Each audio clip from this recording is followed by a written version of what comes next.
Parte 1. El juego se convierte en aventura. Los inicios no tan humildes de una saga que triunfó desde el primer momento, con apenas 2 títulos, Zelda estableció los fundamentos de las aventuras de acción y lo hizo con una facilidad pasmosa, a pesar de su alto nivel de experimentación, y es que la creatividad iba pareja a un diseño de juego minucioso con mucho ensayo y error detrás. The Legend of Zelda, febrero de 1986, Japón, agosto de 1987, Estados Unidos, noviembre de 1987, Europa. Tras 4 décadas de aventuras, hay una razón por la que Nintendo se permite seguir usando una y otra vez personajes como Link, héroe mudo de ropa verde, Zelda, princesa en apuros que a veces también arrima en el hombro, y Ganon, villano con forma porcina o de humano según el juego. La reiteración argumental nunca ha sido un escollo importante porque el objetivo principal de Zelda no era realmente contar historias, al menos no en el sentido en el que muchos otros juegos se preocupan por contarlas. Para su creador, Shigeru Miyamoto, la clave siempre ha estado en el mando y la interacción, en los descubrimientos y la satisfacción del progreso. The Legend of Zelda solo merecía ese nombre si el jugador era el verdadero protagonista. Es una filosofía que se entiende mejor sabiendo que este diseñador empezó a trabajar en Nintendo no para crear videojuegos, sino juguetes. A su contratación en 1977, el nombre de la compañía aún se asociaba a la producción de cartas, juegos de mesa, artilugios electrónicos y máquinas recreativas. Fue precisamente un fracaso de estas últimas lo que le brindó la oportunidad de iniciar una fulgurante carrera. Tras ilustrar el exterior de varias cabinas, trabajó clave para dar forma tangible y atractiva a ideas que los simplistas gráficos de la época no podían presentar en pantalla. Miyamoto recibió el encargo de diseñar también el contenido de su interior, en concreto, un juego nuevo para dar otro propósito a las 2000 cabinas matamarcianos Radar Scope 1979 apiladas en un almacén estadounidense por falta de demanda. Nintendo necesitaba algo fresco, una perspectiva diferente, no el enésimo juego de deportes o disparos. Y Miyamoto se lo dio en 1981. Donkey Kong revolucionó los salones recreativos con las peripecias de Jumpman, un carpintero que escalaba edificios, saltaba sobre barriles y daba martillazos para rescatar a su amada de las garras de un gorila. No solo fue el título más exitoso de Nintendo hasta entonces, sino también el inicio de una nueva era, la de los juegos de plataformas que pronto dominarían el mercado. El propio Miyamoto diseñaría varios de ellos, como la escuela de Donkey Kong Jr. en 1982, donde Jumpman se rebautizó como Mario, o Mario Bros. En 1983, donde el carpintero, ahora fontanero, estuvo por primera vez acompañado de su hermano Luigi. Estos juegos, atléticos como solía denominarlo su creador, tenían ideas propias, nuevos enemigos, habilidades y obstáculos que superar. Aunque compartían una restricción común, la acción siempre se limitaba a una pantalla, así que, llegada a la mitad de la misma década, necesitaban evolucionar. Del cartucho al disquete. Esta evolución, no obstante, no se dio en las recreativas. Animada por los buenos resultados, en 1983 Nintendo se había introducido de lleno en el mercado doméstico de Japón con Family Computer, comúnmente abreviada Famicom. Fue su primera consola de cartuchos intercambiables y un nuevo éxito gracias tanto a las adaptaciones caseras de Donkey Kong y Mario Bros. como el lanzamiento de muchos otros proyectos inéditos. Más tarde, rediseñada y renombrada para el occidente como Nintendo Entertainment System, NES, esta máquina de 8 bits también estaba llamada a desempeñar un papel clave en otros territorios, sobre todo el estadounidense, aunque no lo haría hasta finales de 1985 o ya 1986 en el caso de Europa. En otras circunstancias, un desfase así podría haber implicado fracaso, pero la NES no iba a correr esa suerte porque pronto apareció en su catálogo un título que se representaba el siguiente paso evolutivo en el videojuego, Super Mario Bros. 1985, el juego de plataformas donde los jugadores podían correr de izquierda a derecha mientras la cámara los seguía, revelando niveles expansivos sin necesidad de cambiar de pantalla. Aunque la técnica no era nueva, puesto que llevaba siendo implementada desde hace años en juegos de disparo o carreras como el arcade de motos Exit Bike de 1984, también del equipo de Miyamoto, Super Mario marcó un antes y un después. Lo aplicó en un contexto de gran precisión y libertad en el movimiento, además de con un diseño mucho más variado en retos y denso en secretos. El atletismo de los juegos plataformeros alcanzó nuevas cotas y enganchó a una cantidad de jugadores sin precedente. Vendió la friolera de 40 millones de copias, consolidando a NES como un fenómeno de masas. Super Mario inició una hegemonía sobre el mercado de consolas que Nintendo no perdería hasta una década después. Y, sin embargo, a pesar de esa trascendencia, en su origen no fue diseñado para iniciar una nueva época, sino para cerrar la anterior. Porque, meses antes de la llegada de NES a otros continentes, la compañía ya trabajaba en Famicom Disk System, un lector de disquetes acoplable a la Famicom japonesa que permitía ejecutar juegos más grandes, con mejor calidad de sonido y posibilidad de guardar datos, alargando así su vida varios años antes de pensar en un relevo más convencional. Esta intersección entre sistemas llevó al equipo liderado por Miyamoto a trabajar simultáneamente entre dos juegos, uno para despedir el cartucho, el ya mencionado Super Mario Bros., y otro para dar la bienvenida al disquete. Lo curioso es que este segundo proyecto, que un día sería The Legend of Zelda, fue el que empezó primero su gestación. Inspirado por películas de aventuras como En busca del arca perdida de 1981 y la creciente popularidad en Japón de juegos basados en la exploración de laberintos como The Black Onyx y The Tower of Draga, ambos de 1984, Miyamoto quiso dejar atrás la idea del atletismo para hacer algo más complejo, una aventura con espadas, magia y desafíos intelectuales que resolver en el camino hacia tesoros ocultos.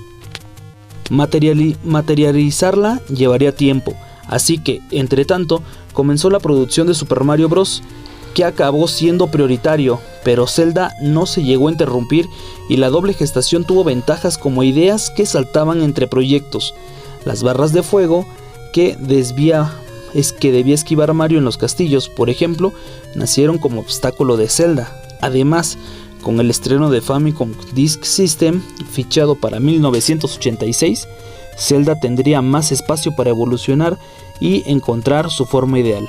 A principio, el hecho se planteó con enfoque multijugador, limitado a la creación y resolución de mazmorras, pero había poco de aventura en una propuesta como esa. Así que el concepto se benefició del desarrollo más largo y fue revisado a fondo. Un mundo lleno de peligros y descubrimientos. Ninguna crónica sobre la creación de The Legend of Zelda estaría completa sin tratar cómo la infancia de Miyamoto terminó influyendo en el espíritu de la obra, incluso si no siempre fue la intención. Criado en una zona rural de Kioto, el joven Shigeru disfrutaba saliendo de excursión y explorando en el campo japonés. Bordeaba lagos y se asomaba a las cuevas sin saber qué vería. Una vez se armó de valor y entró en una, linterna en mano, maravillándose al descubrir el acceso a otra, incluso más profunda que la anterior. Fue una sensación que nunca olvidó y que al volver a él mientras trabajaba en Zelda, le llevó a abandonar el modo multijugador para centrarse en los misterios de las mazmorras y, más adelante, en todo el mundo a su alrededor.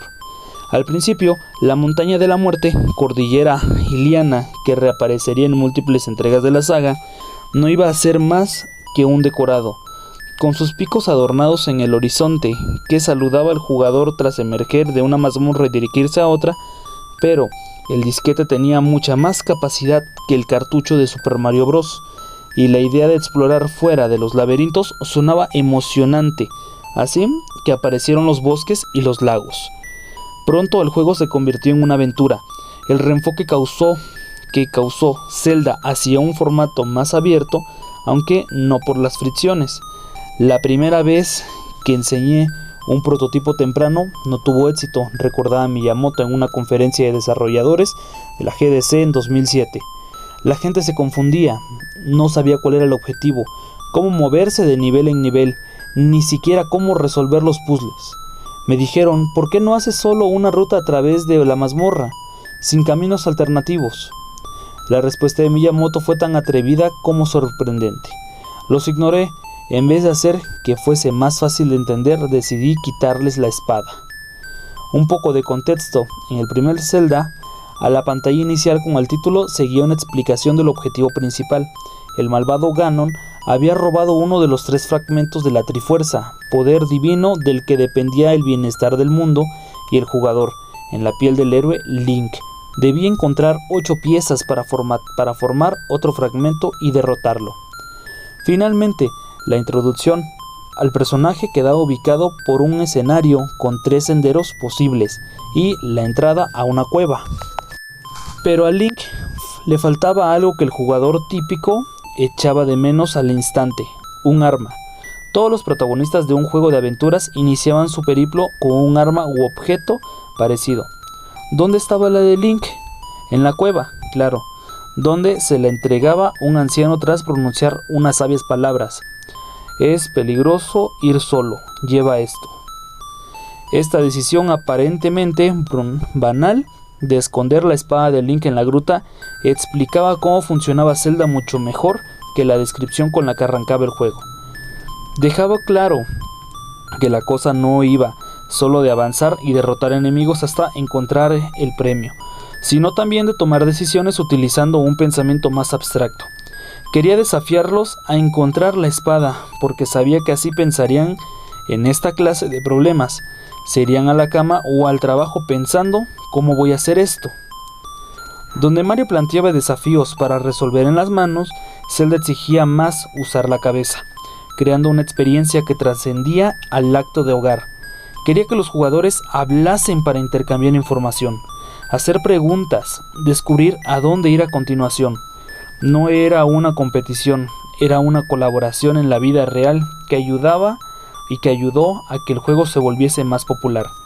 Zelda ofrecía una cadena constante de misterios esperando a ser resueltos, pero también incertidumbre sobre si cada paso que llevaba a la dirección correcta sería la continuidad o complicaría más la vida del jugador. Deambular de pantalla en pantalla sin barreras o direcciones podía llevar de forma prematura hacia el interior de una mazmorra ideada para la recta final. Su número se indicaba en la esquina, pero no se forzaba un orden específico. También se podía entrar a otras cuevas con ermitaños que ofrecían pistas más ininteligibles que la del anciano que entregaba la espada inicial, o caer en emboscadas de enemigos como derrotaban a Link en segundos. La primera toma de contacto tenía muchas probabilidades de ser frustrante, pero una aventura necesitaba riesgo e iniciativa. La victoria adquiría más valor si antes se experimentaba el fracaso. Miyamoto no se labraría una trayectoria caracterizada por la dificultad de sus juegos, pero a la hora de sacar partido a las abstracciones de sus primeras obras, entendió que la sensación de logro requería la posibilidad de errar. El estado de ánimo de un niño cuando entra solo en una cueva debe ser recreado en el juego. Al entrar, debe sentir el aire frío a su alrededor. Debe encontrar un desvío hacia un lado y decidir si explorarlo o no. A veces se perderá. La fantasía de Hyrule. La desorientación en Zelda era intencionada. Sin embargo, el juego también sabía dar indicaciones, a veces incluso sin palabras.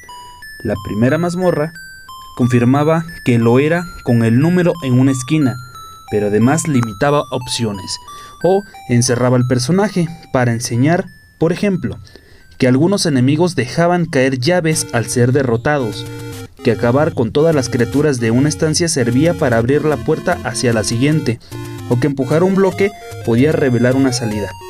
En la segunda mazmorra, uno de los ermitaños decía que Dodongo no le gustaba el humo. Pantallas más adelante, Una especie de dinosaurio se interponía entre el jugador y el siguiente trozo de la Trifuerza.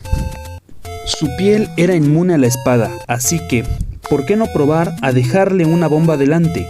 Si se la tragaba, premio, su agonía era evidente incluso con los gráficos de los 80, y así continuamente. En The Legend of Zelda era peligroso ir solos, así que había que usar la espada, la mente e incluso el manual, y es que una práctica común entonces, pero relegada a la anécdota y los recuerdos, que el paso de las décadas era acompañar cada juego con un librito que extendía la experiencia de la pantalla. Estos manuales empezaron cubriendo una necesidad cuando los desarrolladores se enfrentaban a limitaciones técnicas mucho más estrictas en la cantidad de texto que podían incluir, pero fueron evolucionando hasta convertirse en un valioso complemento. Eran compendios con detalles de la historia, descripciones de objetos, ilustraciones y pistas que los jugadores estudiaban cuando no estaban sentados delante del televisor. El de Zelda acabó siendo uno de los manuales más completos entre los publicados para cualquier juego de la consola, con viñetas y textos que añadían vida y detalle a las peripecias de Link, una guía para encontrar las primeras mazmorras e, incluso, en su versión para América y Europa, un mapa desplegable donde se mostraban gran parte de Hyrule. La necesidad de expandir la mitología más allá de lo narrado en el juego distaba de encontrarse entre las prioridades de Miyamoto, así que fue Takashi Tezuka, codirector del proyecto, el que empezó a crear el imaginario que ahora conocen millones de fans, amante de novela de fantasías como El Señor de los Anillos de 1954. De Tezuka surgió el concepto de la Trifuerza como poder sobrenatural detrás del conflicto que, entrega tras entrega, arrastraría diferentes encarnaciones de Link y Zelda a luchar contra Ganon. Durante el desarrollo también surgió la idea de dar un pequeño giro hacia la ciencia ficción, introduciendo diferentes épocas y explicando el uso de Link, enlace en inglés, como nombre del protagonista por servir de punto de unión entre todas ellas. Sin embargo, al final se optó por mantener una trama de fantasía más convencional, con un héroe que recorre Hyrule en busca de trozos de la Trifuerza para derrotar a Ganon y rescatar a la princesa. El recurso de conflicto a tres bandas entre héroe, villano y dama en apuros distaba de ser original, y ni siquiera hacía falta salir de los juegos de Miyamoto para comprobarlo. En Donkey Kong, por ejemplo, había un villano, el gorila homónimo, un héroe, Jumpman, y más tarde Mario, y una dama necesitada de rescate, Pauline. Por su parte, en Super Mario Bros., Bowser, Mario y la princesa Toadstool. Más tarde Peach se repartirían esos mismos roles. Sin embargo, lo que marcaba las diferencias en el caso de Zelda no eran realmente los personajes, sino lo construido a su alrededor. Hyrule como tal, tanto en las descripciones e ilustraciones del manual como en la recreación del reino virtual que podía explorarse con los mandos en la mano, un mundo abierto, vasto y en ocasiones hostil, así como denso y misterioso que atrapaba a los jugadores y dejaba que su imaginación volara. Un mundo que, según el propio Tezuka, estuvo a punto de dar un nombre diferente a la saga. Esperábamos que The Legend of Zelda llegara a convertirse en una serie, y teníamos idea de llamarla The Hyrule Fantasy, aunque con tantas otras intenciones de aquel primer intento se acabó quedando en eso. Convertirse en el verdadero héroe. Algo en común entre la obra de J.R.R. Tolkien y la co-creada por Miyamoto y Tezuka, además de la gran influencia de los medios, es la cualidad de sus respectivos mundos de ser creíbles, y no simples escenarios donde desarrollar la trama. La libertad de exploración, la cantidad de secretos y la huella de las acciones del jugador dejaban que el entorno lograban que en Hyrule se percibiese como un espacio físico. Esa fue una de las razones por las que el cartucho occidental acabó incorporando una batería interna que permitía guardar y retomar partidas en progreso en lugar del laborioso sistema de contraseñas usados para ese mismo fin en otros juegos de Nintendo como Metroid o Kid Icarus, también de 1986. Gracias a ese sistema, entre una sesión de juego y otra se conservaba no solo el progreso del jugador en forma de objetos, y piezas de Trifuerza. El objetivo principal del juego, sino también las consecuencias de acciones menores, tales como las cuevas encontradas o los orificios abiertos en muros con las bombas. Hyrule seguía ahí cuando el jugador no miraba, y cada regreso se apilaban nuevos descubrimientos encima de los viejos. Día tras día, semana tras semana, era un lugar para habitar, incluso para revisitar mazmorras ya superadas si se creían que podía quedar algo de valor en ellas. Y a veces era el caso, aunque derrotar al jefe, que es derivado del inglés boss, jefe es un término común para referirse al enemigo que se interpone entre el jugador y el final de un nivel o mazmorra para poner a prueba sus habilidades.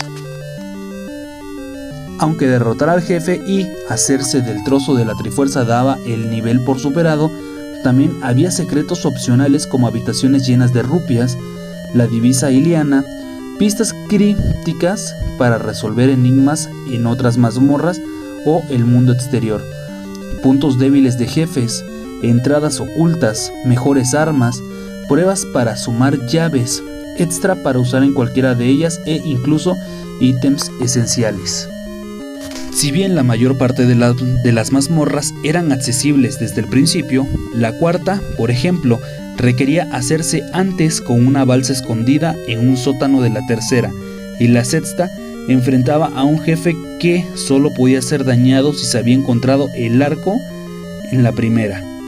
Así que era una libertad relativa, pero más que suficiente para experimentar con el orden y dudar sobre si la clave para lograr el objetivo siguiente estaba delante o detrás, en algún lugar por el que ya se había pasado, aunque eso tampoco significaba que hubiese que tantear hasta tener un golpe de suerte. Dos de los primeros objetos recurrentes de la saga fueron precisamente la brújula y el mapa, útiles tanto para saber la localización de los trozos de la Trifuerza como la estructura completa de las mazmorras. Interpretar qué esperaba el juego de los jugadores dentro y fuera de las mazmorras requería práctica y atención, pero era posible. Así se aprendía cuándo se debía limpiar una sala de enemigos, cuándo empujar un bloque, cuándo bombardear una pared, cuándo usar la vela para iluminar una estancia oscura o cuándo quemar un arbusto colocado en un lugar sospechoso. Hyrule era una escala apabullante para los estándares de los 80, y casi cada pantalla contenía algún secreto. Por tanto, aquellas que solo habían sido utilizadas como lugares de paso se terminaban escudriñando de vuelta desde el momento en que empezaban a revelar sus misterios. De esta manera, se desarrollaba la clase de pensamiento intuitivo que quería Miyamoto cuando escondió la espada en la primera cueva. Zelda era un juego sobre encontrar confort en medio de la hostilidad, porque convertirse en un héroe no solo era cuestión de rescatar a la princesa y salvar el mundo, también de crecer por el camino, de lidiar con las frustraciones, entender los retos y experimentar y superarse.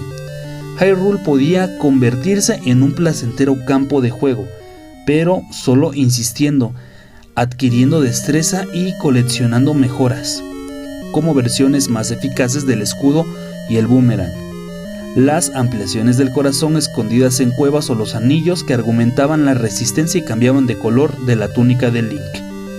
El progreso del jugador y el del equipamiento iban de la mano porque el primero era necesario para acceder al segundo y el segundo beneficiaba las sensaciones del primero. Aunque a menudo Zelda fue agrupado entre los juegos de rol, Miyamoto solía discrepar de la etiqueta: no estoy interesado en sistemas donde todo se decide por estadísticas y números. Para mí lo importante es preservar la sensación de en vivo lo máximo posible, comentaba en una entrevista de la revista de Super Famicom en 1992. Lo que un juego como Dragon Quest se transmite a través de diálogos, en Zelda se hace a través de acciones de jugador. Siempre nos preguntamos hasta qué punto podemos lograr que el jugador experimente algo al controlar directamente el personaje. Con el tiempo, enemigos inicialmente temibles como los cuadrúpedos, centaleones, los caballeros ferrus o los propios jefes del final de la mazmorra dejaban de intimidar. Algunos incluso acaban cayendo con facilidad. Por ejemplo, al usar los proyectiles que lanzaba la espada cuando la salud estaba al máximo, o las flechas que permitía disparar un abultado contador de rupias, que también hacía las veces de munición. El juego nunca dejaba de exigir, y la montaña de la muerte hacía honor a su nombre cuando tocaba ir por Ganon con el fragmento completo de la Trifuerza en el inventario. Pero pasearse de vuelta por los bosques, montañas y cementerios que antes provocaban temor ilustraba como unas adversidades que no habían sido en vano. Con secuela ya iniciada. A su llegada a las tiendas japonesas junto al periférico Famicom Disk System, Zelda rompió moldes y récords. El disquete original vendió más de 1 millón de copias, garantizando así no solo la continuidad de la serie, sino también que Nintendo invirtiera en llevar el juego a otras regiones a pesar del sobreesfuerzo económico que eso iba a requerir. Y es que en el Famicom Disk Systems nunca se llegó a comercializar fuera del país natal. Fue necesario ampliar la capacidad del cartucho destinado a otros mercados. También se aprovechó para incorporar la ya comentada batería para guardar datos. A la postre, la única desventaja de la versión internacional sería la música, ya que el proceso de adaptación obligó a renunciar a parte de la riqueza que permitía el canal de audio extra en los disquetes. Sin embargo, incluso en su forma simplificada, las melodías del compositor Koji Kondo capturaban tan bien la épica del mundo y el misterio de las mazmorras que el Zelda que traspasó la frontera de Japón no se vio muy afectado.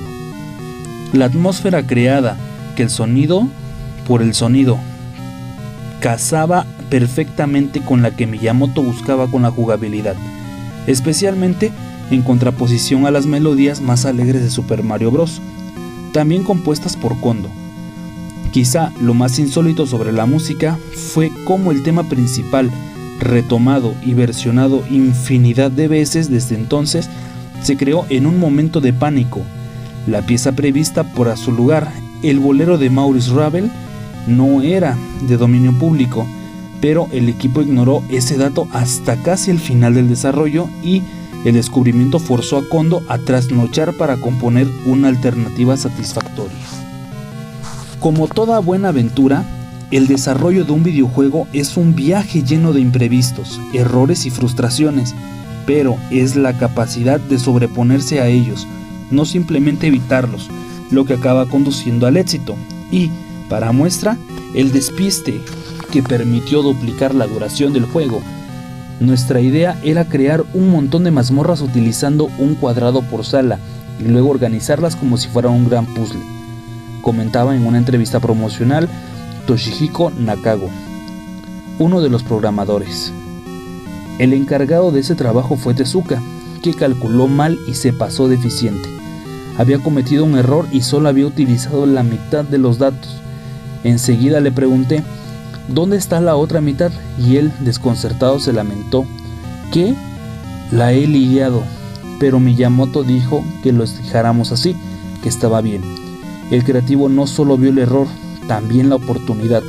Con la mitad de la memoria que había quedado libre, decidimos crear la segunda aventura. Así, una vez derrotado Ganon y visto los créditos, o de forma alternativa, bautizado a Link como Zelda en la pantalla de selección de nombre, lo que también servía como acceso directo, los jugadores podían enfrentarse a una versión diferente, más difícil, con mazmorras rediseñadas y algunas de las entradas desplazadas a otros lugares. La familiaridad adquirida hasta entonces se ponía patas arriba. Había que volver a empezar, quizá no de cero, pero casi, aprendiendo de nuevo dónde estaba qué y cómo resolver pruebas todavía más complicadas. Era como hacerse ya con la secuela, pero sin gastar dinero extra. Lo comentó todavía más el mito de un juego encaminado a hacer historia. El cartucho dorado que Nintendo eligió para dar un acabado más especial a la versión occidental de The Legend of Zelda se convirtió en uno de los tesoros más codiciados por los jugadores americanos y europeos, que le siguieron la pista gracias a las revistas y anuncios televisivos y lo terminaron aupando por encima de los 6 millones de copias totales. Esta marca no sería superada hasta Ocarina of Time en 1998, y lo convirtió en el sexto título más exitoso de la NES, solo por debajo de la trilogía Super Mario Bros. De 1985 a 1988, Tetris de 1988 y el shooter para pistola de luz Dog Hunt de 1984. Zelda se estrenó entrando directamente en el Olimpo de los videojuegos, y eso que el recorrido de la saga no había hecho más que empezar.